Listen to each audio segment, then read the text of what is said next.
coming up on the remarkable 20th century. On December the 31st, 1899, the New York Times ran an editorial stating, "We step upon the threshold of 1900, facing a still brighter dawn for human civilization." The new century was beginning, bringing in the most remarkable era in history.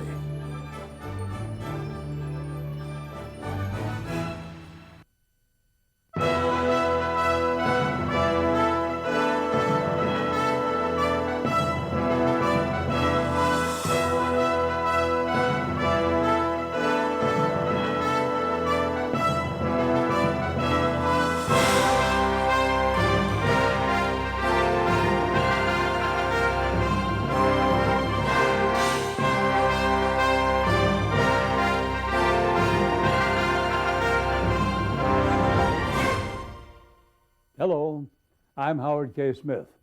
Welcome to the remarkable 20th century.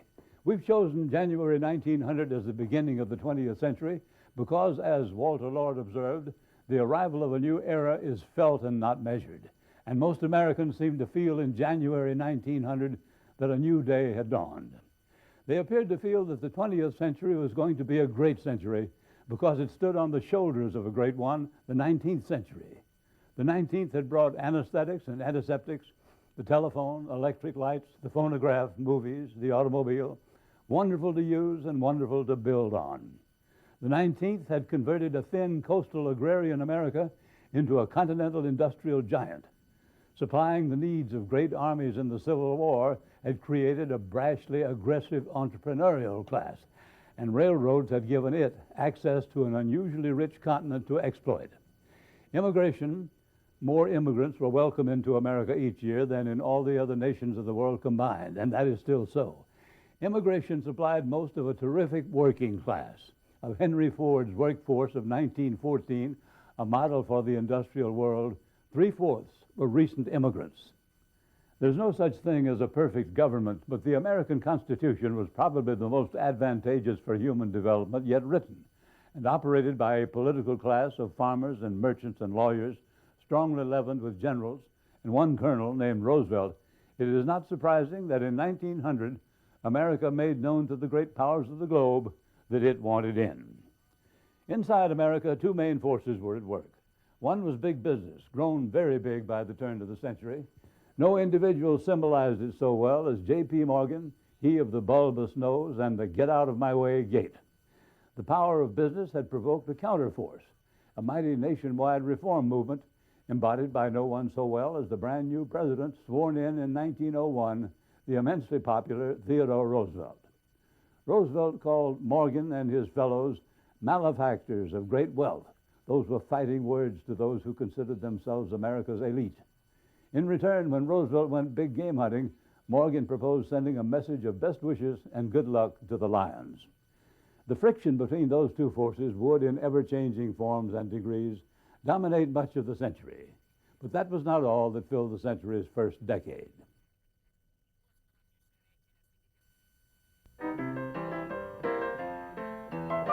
"1900 was ushered in with great celebration and signified the beginning of a new era.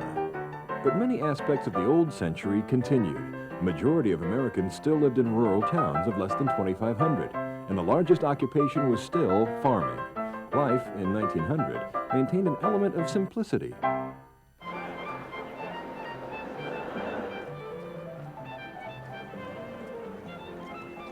Yet in a matter of years, the relentless advance of the industrial age and increased migration to big cities changed the face of America, and the world was instilled with a burst of enthusiastic optimism. We had electricity, and then we had a telephone, and all these different things that came along, one thing after another, and conveniences in the house. It was really a wonderful world. The three largest cities, New York, Chicago, and Philadelphia, each boasted 1 million or more inhabitants, and the number rose steadily, lured by the promise of a more sophisticated society and prosperous future. The political landscape around the world was also in the midst of transformation. In 1900, Queen Victoria of England presided over the largest empire in history. The British Empire encompassed territory on every continent, with a total of over 400 million people. The British Empire at the beginning of the 20th century was a vast, complex enterprise. Something like 25% of the world's landmass was owned by Britain at this point. So it's a huge amount of land and territory. We're talking about Africa, we're talking about Asia, we're talking about the Caribbean, we're talking about parts of Europe. It's a huge, complex and not always terribly well-governed empire. It's very expensive to run, but it's also the source of British pride and British identity in this period. And there was this whole notion of the British as being the most civilized race on earth. They were the people who would bring into civilization these more savage, these more childlike peoples. However, Britain's dominion was beginning to diminish. In South Africa, the Boer War, which had begun in 1899, continued on into the new century. The Boers were white Dutch settlers who had lived in South Africa since 1652. By the time Britain took control of the area in 1806, the Boers had a long history of hatred and resentment against what they saw as the interfering British people. The British are interested in this part of the world for a number of reasons, principally because we know by the 1870s or 1880s that it is incredibly rich in gold and in diamonds, and of course everybody wanted a piece of that wealth. The British wanted to be able to control the economy and the pipeline, if you like, for those gold and diamonds as it came through to the coast of South Africa, and the Boers were getting in their way. The Boers did not react well to the foreign newcomers, and eventually the situation exploded into violence. British troops held an overwhelming advantage. They could not easily defeat the guerrilla-style fighting of the determined Boers. The war lasted 3 long years. The British force of 500,000 men, finding themselves constantly frustrated by Boer soldiers who numbered less than 100,000, with the Boers holding an advantage by fighting on their home ground. Over 30,000 British soldiers would ultimately lose their lives. 8,000 Boers would also be among the dead. On May of 1902, peace was achieved. A treaty was signed by both sides, and the Boer republics accepted British sovereignty with the promise of future self-government. We think of the 1890s as a period we call the scramble for Africa. The Germans are busy taking territory in Africa and some of the other European countries too, and so are the British. And so what happens is that the Boer War also becomes a theatre for Anglo-German conflict. And the ways in which the Germans choose to side very often with the Dutch settlers, with the Boers, really brings that conflict into a sort of higher mode. The tension between Great Britain and Germany would escalate even further, leading to a future confrontation that would involve the world in a war to end them all.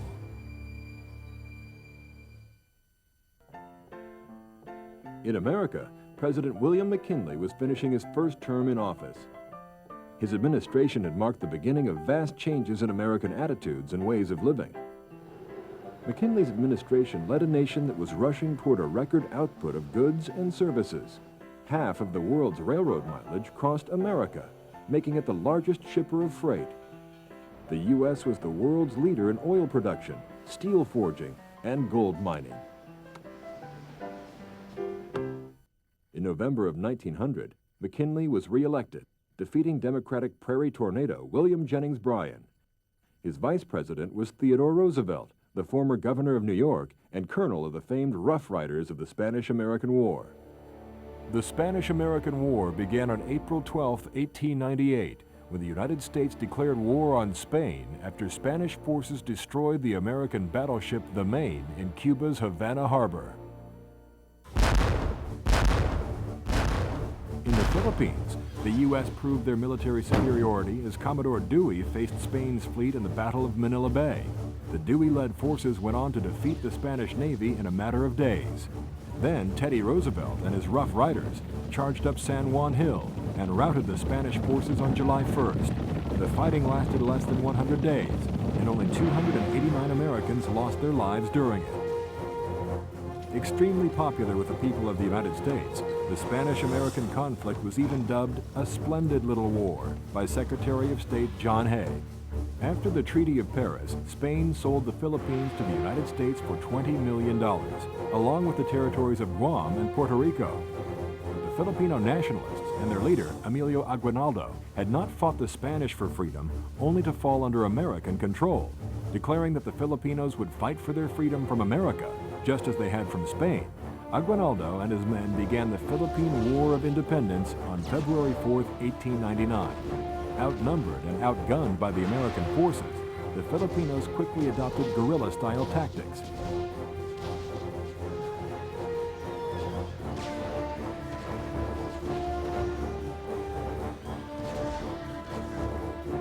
It took the United States over 120,000 men and more than 2 years to subdue the Philippines. Finally, the violence ended when Aguinaldo was captured by the Americans on March 23, 1901. With the United States back in control, William Howard Taft was sent by President McKinley to serve as governor of the region. This ended the U.S. military rule that had controlled the island since May 1900. But the fighting for the Filipinos wasn't over. Still determined to have freedom at any cost, it would take decades for the region to truly gain its independence. Meanwhile, in China, the political environment was in turmoil. The Boxer Rebellion, a nationalist uprising against foreigners and Chinese Christians that began in 1899, came to a climax in 1900. The Boxers were peasants who were a kind of sharecroppers. They were not landowners by any means. They had undergone tremendous amount of economic misery. Due in part to intense floodings on Chinese farmlands, the Boxers and their families had suffered years of intense poverty. From their point of view, the Westerners who had swarmed into China were the primary cause of their poor living conditions. Many of the Westerners were Christian missionaries, and the Boxers regarded their entrance into the country as a kind of contamination. They saw the Westerner as someone who would destroy the traditional Chinese way of life.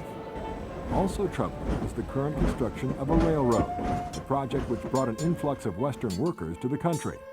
With every job lost by a Boxer, resentment of the West and its people grew. While the Chinese government did little, the Boxers began to take action. They organized their numbers and gathered weapons to be used in a struggle that would, in their minds, reclaim China for her own people. As the violence against hated Westerners began, Chinese Christians also found themselves targets for the Boxers' rage. Armed with rifles and other weapons, the Boxers laid siege to the capital city of Peking on June 20th. For 55 days, the relentless siege continued, with terrified Westerners, many Americans among them, praying for the day when rescue would arrive. Finally, on August 14th, it did. After a long and difficult trek, the international Allied troops reached Peking, and by the following morning, the siege was ended. The expedition forces forced the Boxers out. And of course, then the Chinese government had to come to a kind of negotiations to sue for peace. And it was a very daunting task for China because the West collectively, this includes Germany, Japan, US, England, France, 8 nations, forced the Chinese to accept an incredibly heavy punitive indemnity equivalent to 4 to 5 years of the entire revenue that the Chinese central government collects. This harsh punishment only served to strengthen anti-Western sentiment in China, and as a result, more and more Chinese citizens found themselves on the side of nationalist revolutionary movements. In the coming decades of the 20th century, these movements would flower, sweeping up the most populated nation on earth in bloody revolution.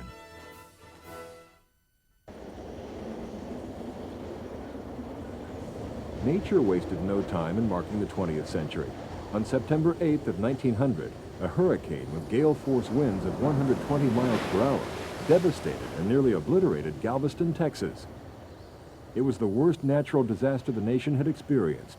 6,000 people died, and property damage soared to $20 million.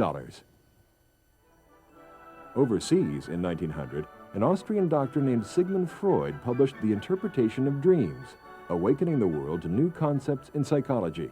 His groundbreaking ideas argued that the dreams of both healthy and pathological minds opened a window on a person's unconscious. Another contribution to the world of science came when Max Planck, a German physicist, proposed a mathematical equation called quantum theory. and ushered the world into the age of modern physics. The momentum created by continuing discoveries continued in 1901 with a revolution in communications. The work and research of a young Italian, Guglielmo Marconi, led him to transmit a transatlantic wireless signal, the Morse letter S. Marconi's work marked the beginning of an electronic age that later gave birth to radio, television, and cellular phones.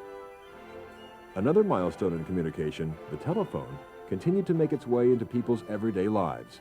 That was another wonderful thing that happened when I first took down that receiver on a telephone and heard a voice over the phone. What a wonderful, wonderful thing that was. First introduced in 1876, more than 1.5 million were in use at the beginning of the century. By 1910, almost 7 million were in use around the nation. In 1901, America struck it rich when two men in Texas made a discovery that would change the country forever. For years, Beaumont, Texas native Patillo Higgins was convinced there was oil beneath the ground close to his hometown. The location was called Spindletop Hill, and Higgins drilled there for oil unsuccessfully several times in the 1890s. After running out of money, Higgins put an ad in the paper looking for financial help in drilling for oil. Only one man answered it. His name was Captain Anthony Lucas. With the help of Lucas, Higgins and his crew continued drilling despite experts telling them they would never strike oil. On January 10, 1901, their persistence paid off when the Lucas Gusher hit at 10:30 in the morning, sending a stream of black into the air over 100 feet. The well spouted uncontrolled for 9 days before it was capped, putting out 8,000 to 10,000 gallons a day during that time. When it was done, an oil boom and the petroleum age had begun. By 1902, 285 active wells were operating on Spindletop Hill, and over 600 companies had received charters. Some of those, like Texaco, Gulf, and Mobil, went on to become giants in the field. Together, they helped make oil an inexpensive and plentiful way to propel Americans and their cars into the 20th century.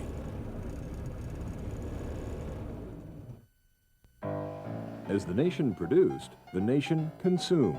With this consumer demand came the birth of advertising. The number of ad agencies swelled as companies became more and more intent on advertising their wares. Sears and Roebuck and Montgomery Ward catalogs first appeared and introduced mail order to those living in rural areas. Our town, you could buy certain things, but if you wanted something with a selection, you went to the Sears and Roebuck's catalog. They had a car harness section where they drew horses and buggies and what have you, you know. We used to order groceries and furniture and women's shoes.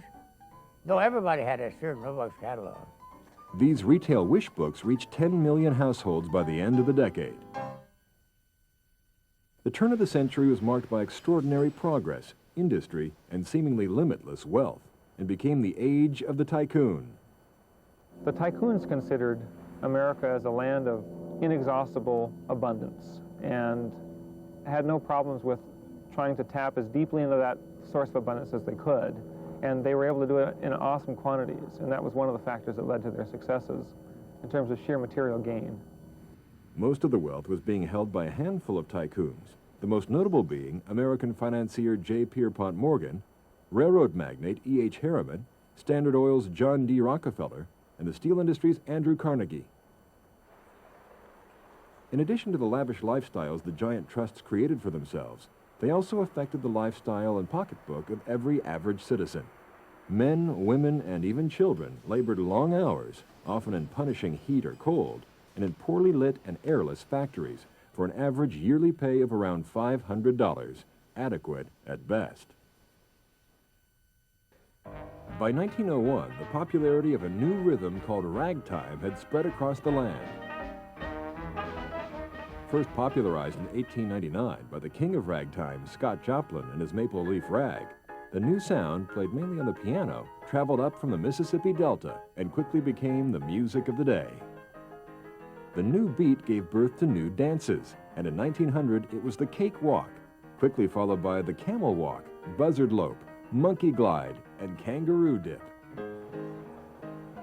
Literacy was reaching new highs and journalism flourished. The sensational yellow press of William Randolph Hearst and Joseph Pulitzer continued to battle for readers. Abroad, in Paris and London, new dailies emerged and boasted circulations of 1 million readers. In January 1901, the world bid farewell to a prominent symbol of the 19th century. Queen Victoria of England died, bringing the Victorian age to an end. Queen Victoria's reign, of course, was a very long reign. It was more than 63 years, from 1837 to 1901.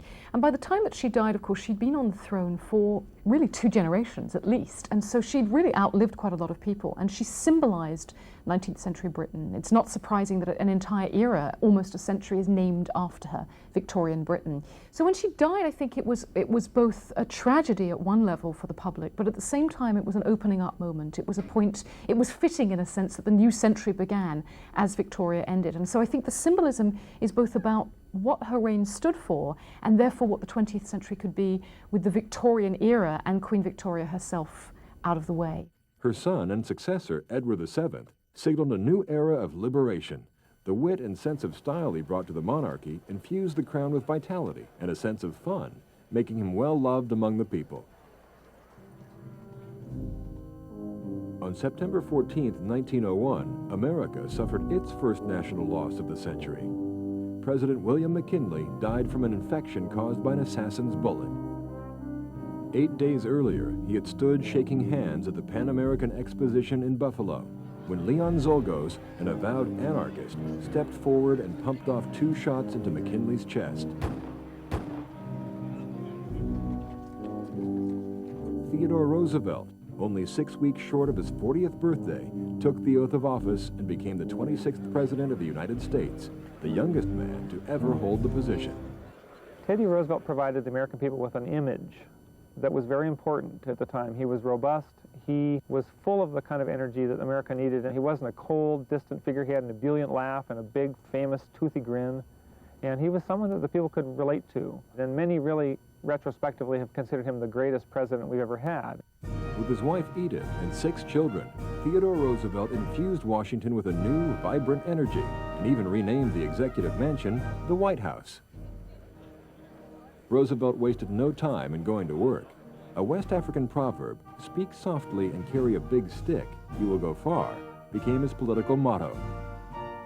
In the early part of 1902, Roosevelt's first target was the growing wealth and power of big business, particularly those companies enjoying monopolistic powers. Reviving the all-but-forgotten 1890 Sherman Antitrust Act, Roosevelt began his trust-busting campaign against big business. J.P. Morgan, Wall Street's leading financier, was outraged.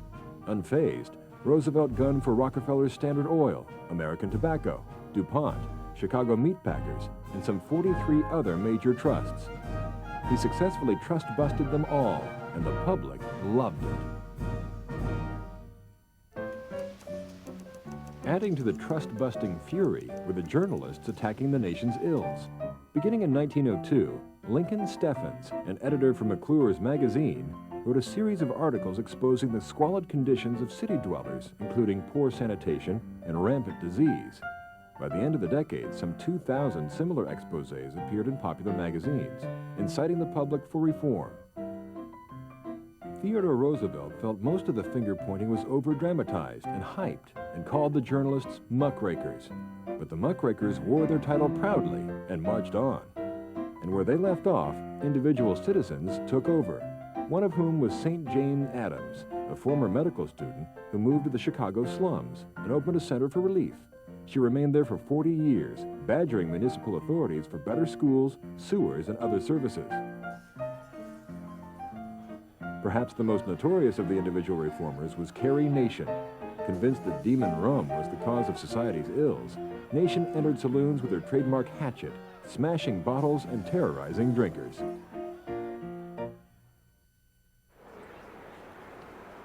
Unrest was also troubling labor. In the fall of 1902, a strike broke out in the coal mines of Pennsylvania. Laboring under deplorable conditions, the miners wanted a pay increase, but the coal mine producers refused to meet their demands, and Roosevelt called both parties to the White House to arbitrate. After threatening to use the Army to operate the mines, he won a modest pay increase for the miners, an agreement he called a square deal.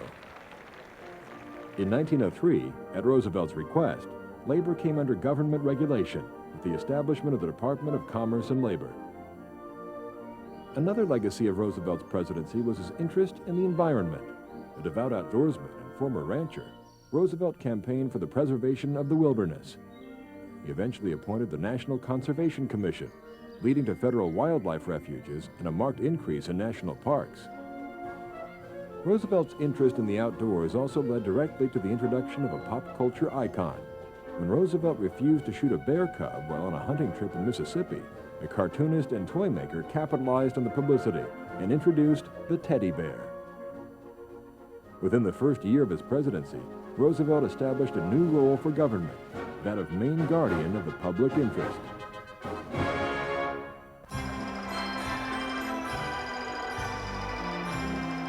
In 1903, the American pastime celebrated its inaugural event.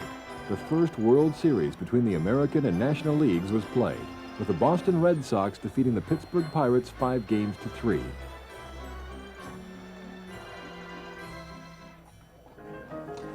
Audiences also found enjoyment in other forms of entertainment in the early part of the decade. Theaters were thriving everywhere, 33 on Broadway alone. Actress Ethel Barrymore dazzled audiences and began a family legacy of actors that has spanned the entire century. Literature blossomed. In 1902, Joseph Conrad wrote Heart of Darkness, adding to his previous work, Lord Jim. Beatrix Potter first introduced the world to Peter Rabbit in The Tale of Peter Rabbit. In the world of music, Debussy premiered his opera Melisande, introducing audiences to new innovations in music. Although it received mixed reactions, the music's fluid, dreamlike style is considered the impressionism of sound. Music's popularity was spread by the Victrola and phonograph. These devices were the most popular form of home entertainment, allowing people to bring a symphony orchestra or opera star Enrico Caruso into their homes. But by far, the newest sensation was moving pictures. In 1891, Thomas Edison, already world famous for the light bulb and phonograph, exhibited the kinetoscope, a box with a peephole and a crank that rolled a few seconds of moving images. Soon these kinetoscope parlors enthralled viewers who paid pennies to see Fred Ott sneeze, a ballerina, or a kiss. By 1903, Edison had produced over 300 of these short films. At the same time in France, the Lumiere brothers had thrown a kinetoscope image onto a large screen, arguably the first picture show. Georges Méliès, a Paris magician, broke new ground with the discovery of the special effect. Méliès's experimentation with these special effects led him to produce his most famous film, A Trip to the Moon, in 1902, complete with moon girls and a rocket ship.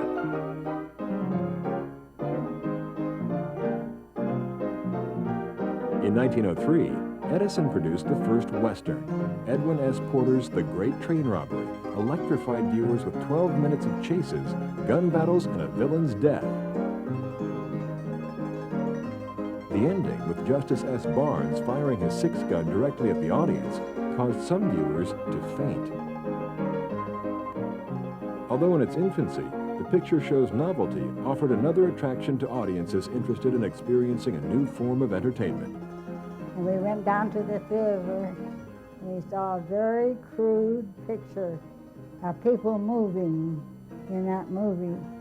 And I went home and I told my father about it, and he was so excited. He said he could not believe that they could do anything like that. The public clamored for more movies and places to see them. By 1905, the first Nickelodeon opened, a tiny dark room where for a nickel, you watched a few minutes of melodrama featuring endangered maidens, gallant heroes, and leering villains. Now that's one of the things we had to pick up when we got the picture shows in. We always had, all the kids went on Saturdays, and the families went Saturday nights. My family went to I think they never missed a Saturday night. And then they'd go out someplace to a restaurant to eat after the show or something like that, you know. So we never missed a Saturday for the picture shows. Well, it only cost me a nickel.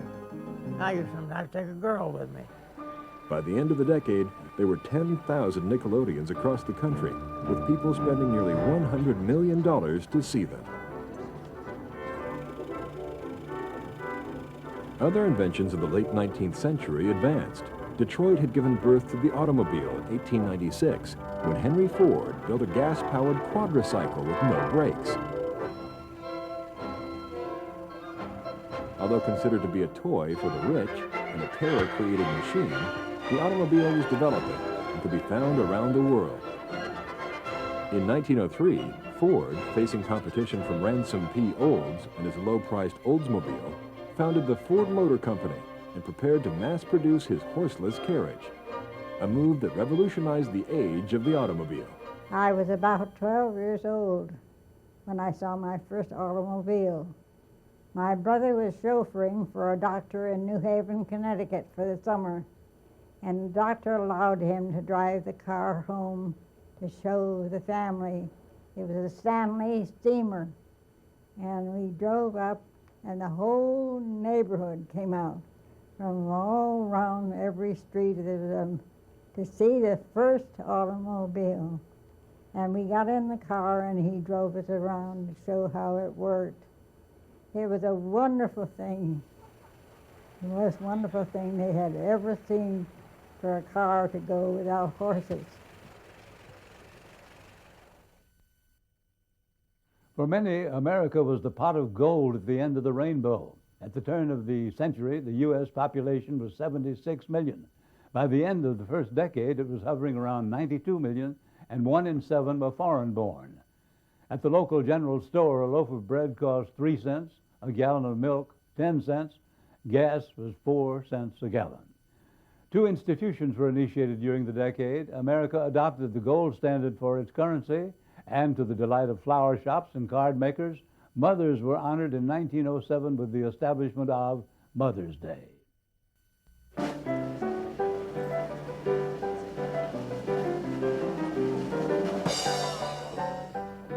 For more than a decade, inventors had attempted to break the barrier of mechanized air travel.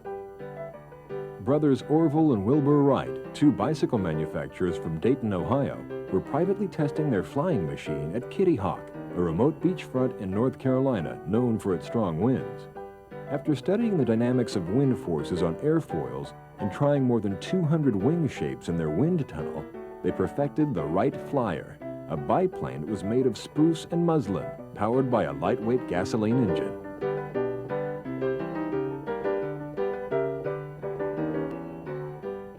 On the chilly morning of December 17th, after winning a coin toss, Orville successfully flew 100 feet.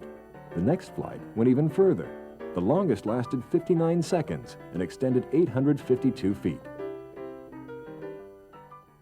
Well, the first test pilots are men like the Wright brothers, who not only had to invent an airplane and invent the principles of flight so that the airplane could actually fit into those and get into the air, they had to teach themselves actually how to fly. That may have been, in some ways, one of their most significant accomplishments. They taught themselves to fly and didn't die doing it.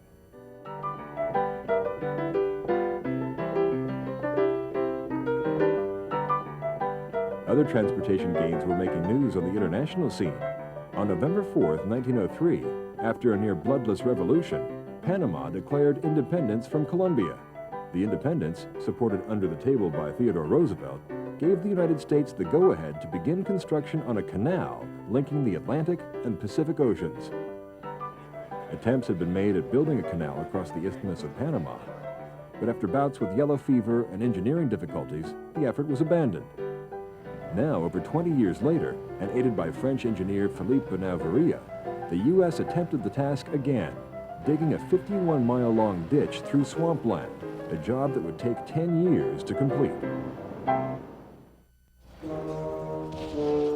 1904 dawned, and with it emerged the teeth of anarchy, an ideology that regarded elimination of government as a necessary precondition for a free and just society.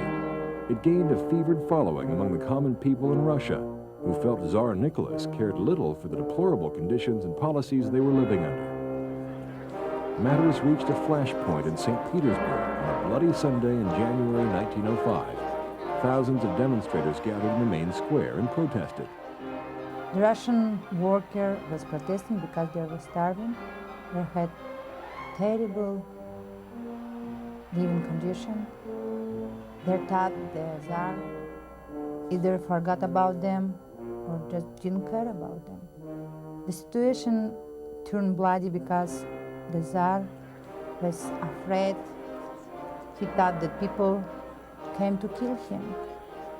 He decided to send the soldiers and the Kazakh to send the people away. Tsarist troops fired on them, killing 70 and wounding several hundred. The brutality drove the revolution back underground, but only to regain its strength for a later showdown.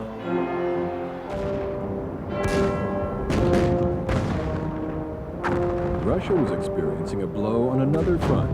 The Russo-Japanese War, begun in February 1904 when the Japanese launched a surprise naval attack on the Russians at Port Arthur, entered its final 8 months in January 1905. Japan had virtually destroyed the Russian fleet and advanced into Siberia, threatening the Tsar's throne and tipping the entire balance of power in the Far East in their favor.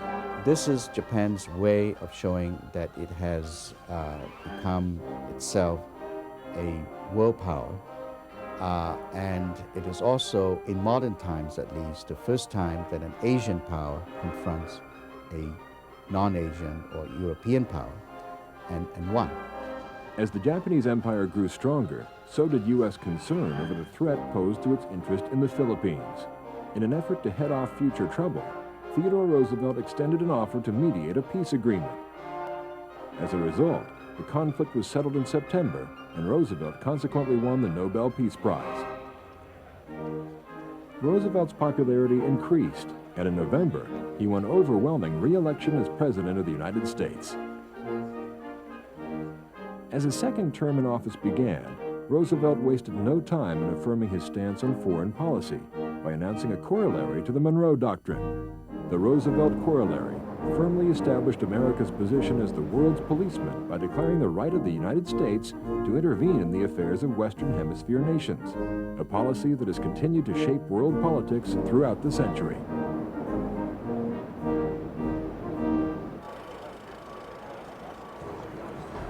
By 1905, with the world's politics at rest, breathless productivity resumed.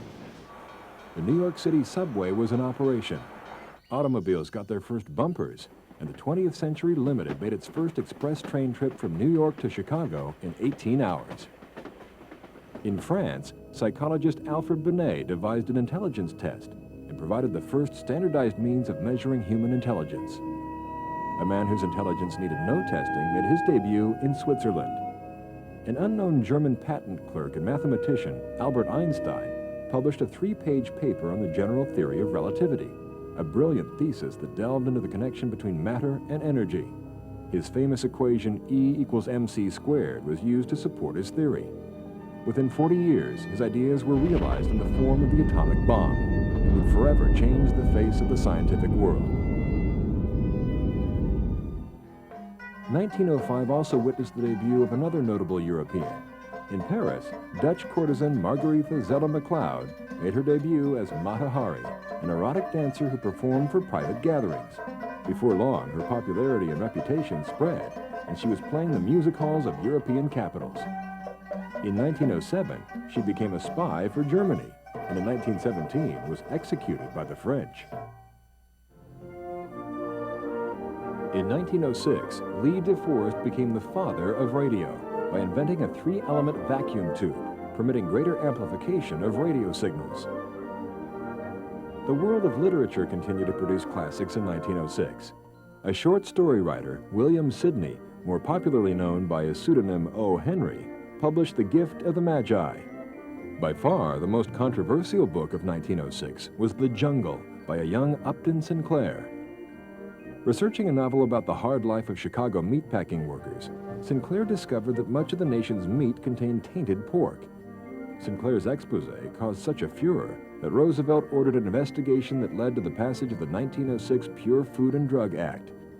For the first time, consumers were being protected by the federal government. At the turn of the century, with the American frontier nearly settled, cities became more populated than ever. The promise of wealth and prosperity in a new territory was appealing for many, but while the influx of people helped create financial success, the strain on other areas was also evident. Without modern safety regulations or city planning, many cities grew unchecked. This placed citizens in crowded and even dangerous living conditions, and with an expanding and unprepared population, one disaster could be enough to decimate a city that seemed on the verge of greatness. In San Francisco, California, one such disaster was just around the corner. Shortly before sunrise on April 18, 1906, San Francisco experienced a bone-jarring earthquake. The convulsing ground smashed buildings, tore up streets, and shattered gas and water mains. A massive fire blazed south of Market Street and swept past banks, skyscrapers, and homes, consuming all in its path. I went downtown like everybody did to see what was going on, and seeing some of these people, how it had affected them. They just didn't know what they were doing. There wasn't any part of the lower San Francisco that wasn't knocked down, and office buildings sank into the ground, and many people lost their lives in that fire. It was a very big fire. It happens that my dad was an MD, and they immediately got hold of him and all other doctors in the city of San Francisco and put them into the Red Cross. That is, they gave them an armband of red and directed where the troubles were. 3 days later, when the flames died out, some 500 people had lost their lives, and 225,000 more were left homeless.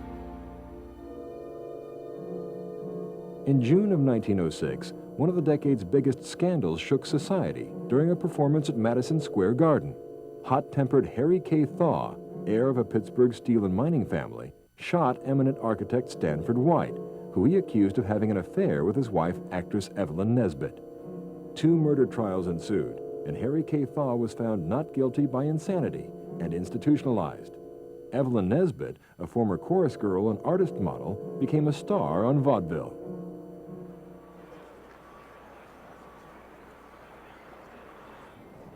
"1907 was the peak year for immigration to the United States. Millions of immigrants were beckoned from every corner of the world to be part of America's golden promise.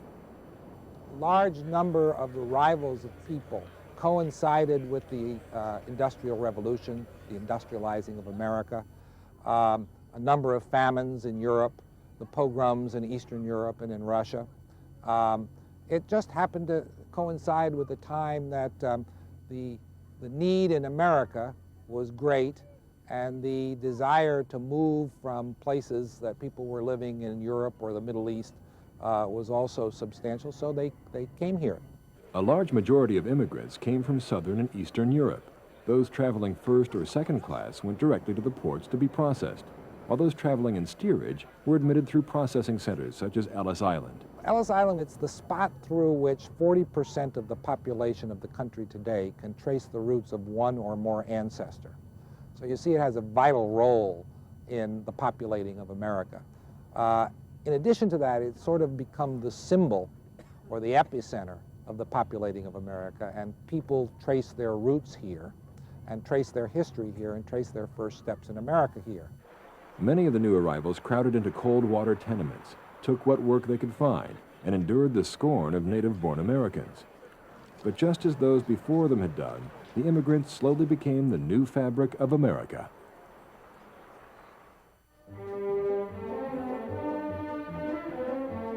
"1907 witnessed new firsts in entertainment. Florence Ziegfeld glorified the American girl by producing the Ziegfeld Follies, a chorus line of beauties in lavish costumes. 2 circuses, the Ringling Brothers and the Barnum and Bailey, merged and offered the most extravagant show ever seen under the big top. 1907 also brought new innovations and styles to the world of art. Inspired by the fragmented images of the father of modern art, Paul Cézanne, Spanish artist Pablo Picasso, already recognized from the work of his blue and rose periods, painted Les Demoiselles d'Avignon, a painting that introduced the world to Cubism. a style that represented a subject with geometric shapes of multiple perspective. French artist Georges Braque followed with his own Cubist work, and both artists continued to produce paintings of neutralized color and complex patterns, profoundly altering the course of 20th century art. In 1908, Arnold Schoenberg wrote his second string quartet. Its last movement, which included a sung text for soprano about the spirit's journey to ethereal realms, is the first instance of truly atonal music.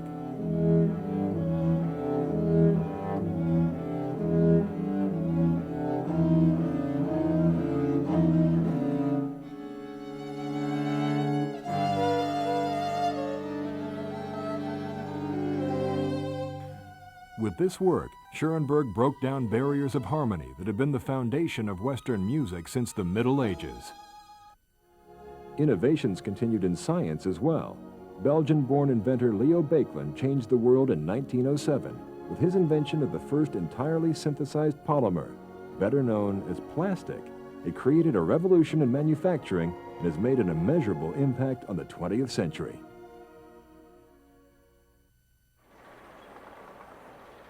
The automobile made new strides in 1908. Henry Ford continued to improve his cars, each model designated by a letter of the alphabet. In 1908, the Ford Motor Company had reached T, a motor car so low in price, any man making a good salary could buy it. There's a lot of romance about the Model T. You could, once you bought one, you could equip it any way that you wanted. You could have a windshield or no windshield. You could put special spotlights on it if you wanted, special springs. You could tailor it to your own preferences and your own tastes. And a lot of people did. And a lot of people, it was frankly their very first car they ever saw. And a lot of people, it was the very first car they ever drove. If particular about the color of your car, Henry Ford would respond, "You can have any color you want, so long as it's black." Soon, half the cars in America were Tin Lizzies. In 1908, working conditions, especially for women, were still a concern. The Supreme Court modified a 1905 rule allowing states to set standard working hours for women. Although most Americans still believed a woman's place was at the home, hundreds of thousands of young ladies had left their family kitchens to work as teachers, sales clerks, telephone operators, or office assistants. Women were learning to swim, drive cars, run businesses, play tennis and golf. In the world of sports, Texan Jack Johnson became the first black boxing champion. But his standing with the public suffered when his marriages to white women and his defiant attitude released a torrent of racism. 2 years later, Jim Jeffries, a former undefeated heavyweight, was billed as the Great White Hope against Johnson in Reno, Nevada, but Johnson prevailed. On June 30th, 1908, a giant fireball raced across the night sky. When it impacted the Earth in a remote area of Siberia called Tunguska, it exploded with a force of 1,000 Hiroshima bombs, killing herds of reindeer and scorching hundreds of miles of trees. Scientists have since determined it was a meteorite from an asteroid that fragmented in the Earth's atmosphere. 1908 also ushered in another presidential race. Theodore Roosevelt, holding true to a promise he made 4 years earlier, did not run again for office. Roosevelt instead focused his energy on supporting the candidacy of his friend and Secretary of War, William Howard Taft. Teddy Roosevelt recommended Taft to the Republican Party, confident he would carry on his progressive policies. In November, Taft, a massive figure weighing well over 300 pounds, became Roosevelt's successor and the 27th President of the United States. With politics behind him and always in search of a great adventure, Theodore Roosevelt set out for Africa on a hunting and traveling safari that lasted nearly a year. Another expedition was underway to the north. On February 28, 1909, Robert E. Peary, after 2 previous attempts, ventured forth again to conquer the North Pole. On April 6th, in temperatures hovering at 50 degrees below zero, Peary and his team, which included his black assistant Matthew Henson, reached the pole and marked it with the American flag. In an era when human rights and reform were being trumpeted, Matthew Henson was heralded a triumph by such men as W.E.B. Du Bois. Du Bois spent a lifetime battling for the rights of his people and often clashed with the highly respected Booker T. Washington, who took a more accommodating line on racial issues. Du Bois and Washington are often posited as opposites, in that Washington is an accommodationist and Du Bois is more radical, when in fact both figures are a lot more complicated. In spite of his reputation for being completely accommodating, Washington does establish a school, the Tuskegee Institute, to try to empower African Americans economically. Basically, what lay at the core of Booker T. Washington's political values was essentially economic self-determination and uplift. So essentially, he believes that you need to have a strong economic base first before you can attempt to have political or social advancement.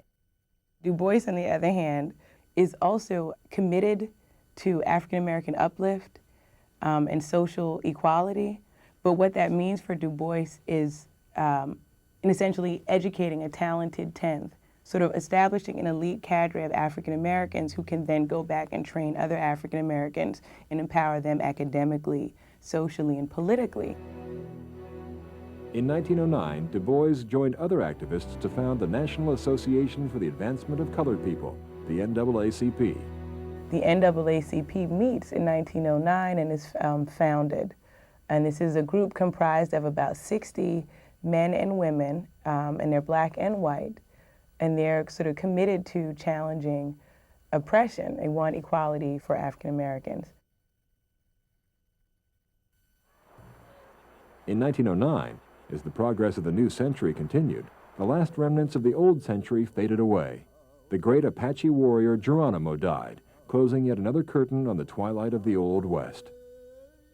Ironically, that same year, the Indian penny was replaced by the stately visage of Abraham Lincoln. In March 1909, President William Howard Taft was sworn into office and quickly continued Roosevelt's environmental policies. He set aside 3 million acres of public land for conservation, embracing the nation's growing enthusiasm for the outdoors. Taft also carried on Roosevelt's trust-busting efforts. During his 4 years in office, Taft busted twice as many trusts as Roosevelt. Although Roosevelt had hoped Taft would carry on all of his policies, the environment and trust-busting is where any similarities between the two administrations ended. Believing the progressives moved too fast, he sided with the more conservative wing of the Republican Party and ignored many of the reforms for which Teddy Roosevelt had fought so hard.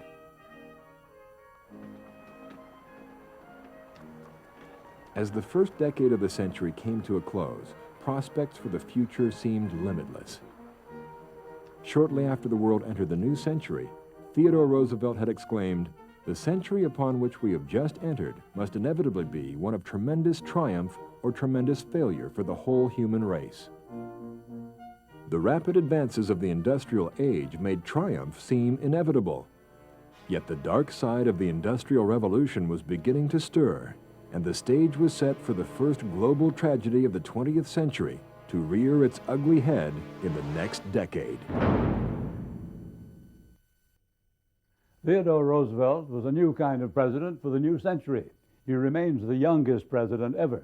John Kennedy would become the second youngest.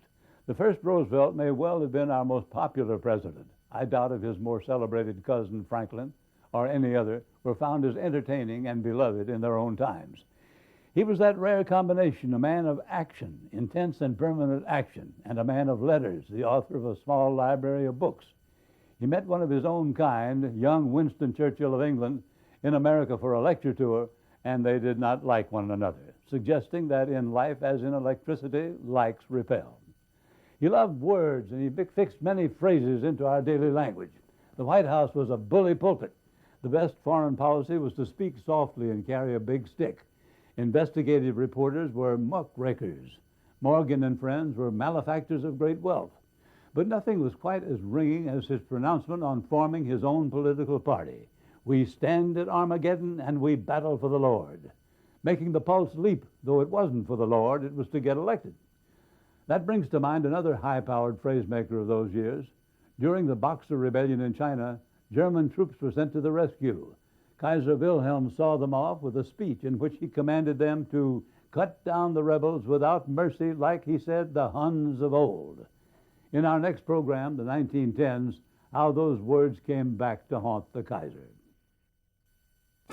Next time on the remarkable 20th century. I say we stand the Armageddon and we battle for the Lord. This was the war to end all wars. It was very forceful and radical. Wilson tried to create international order.